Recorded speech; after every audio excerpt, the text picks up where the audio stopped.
This is a plaque given to my husband at the end of his deployment to Iraq.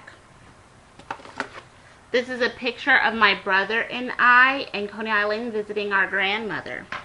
This is a picture of my two boys, Nathan and Lucas, who are 4 and 2. All of these things have in common that they're part of the military culture. My husband, who received this plaque during deployment, is the father of 2 military brats, and my brother and I are military brats. I feel like the purpose of this speech is to inform you about the lives and the learning that come with being a military brat. Military brats have special circumstances in which they're born into. They travel a lot. They are part of the military culture, and the military culture does not just affect their parents. It affects them also.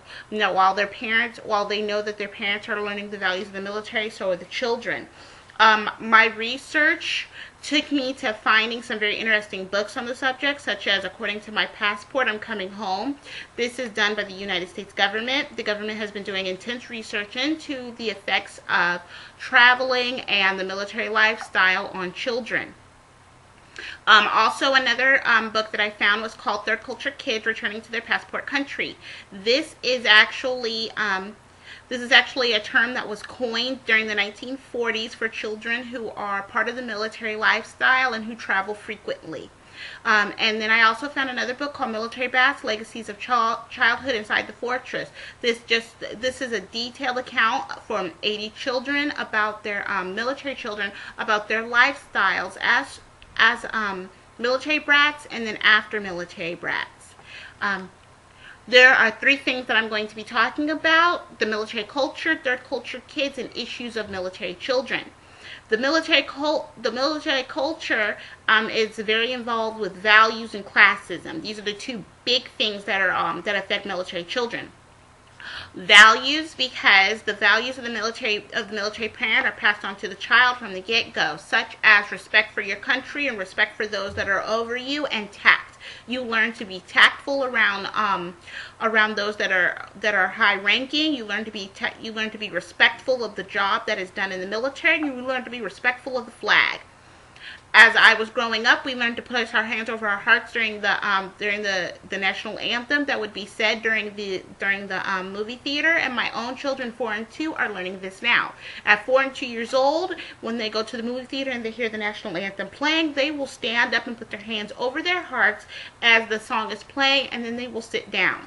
My children are very loud, but they actually know that they are supposed to be quiet and respectful, and they do not move during the national anthem. This is a very important value for all children to learn, and as you will actually be able to point out children in a crowd that may be part of the military culture due to this type of respect that is taught early on.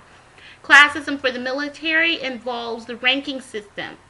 Our ranking system has 2 major ranks, which is enlisted and officer. Our officers are the ones that are usually in charge, and they are the ones that we are supposed to make sure that we respect. Now, you are also supposed to respect all high-ranking and the enlisted, but for military kids, it is not always about the ranking. For military kids, it is about status.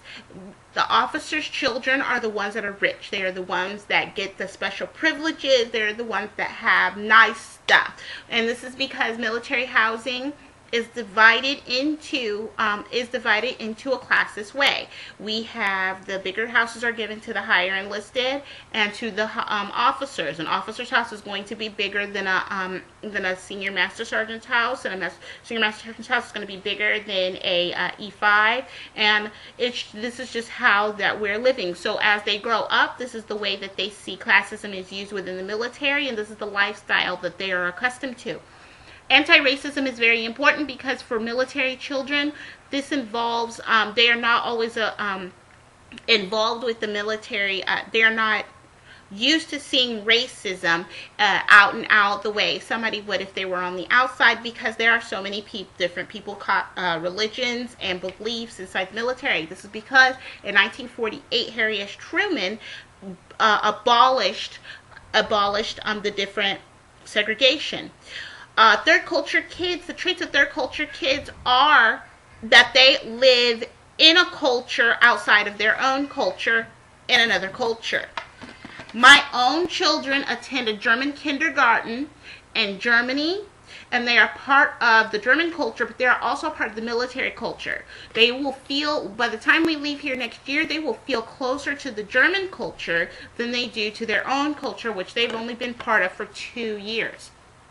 The strengths of military children are that they're diplomatic, they can learn language easily, and that they're very good at accepting other people for who and what they are. Relationships are usually hard for military children to form.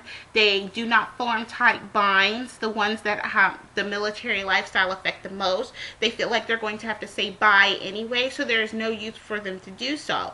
This leads into the issues that military children and the issues that military children and third culture kids have. The reason for this is that they are separated from their parents for long periods of time if they're military. The constant moving, which can also be a factor, and school. In school, they are often behind or ahead depending on when they move, and sometimes they're not allowed to play sports. They're often not allowed to do many of the things that they want to do because they've come too late in the year, or it's just not feasible at that time.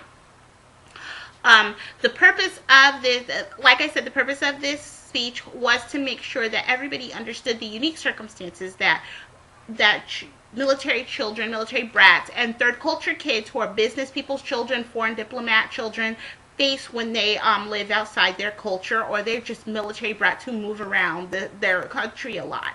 It is a very hard lifestyle to live. It's hard on the parents, but when you look at children and how they have to deal with it, you will see that military children have a unique outlook and that they deal with it all very, very well.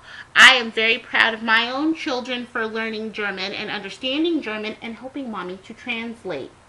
Thank you.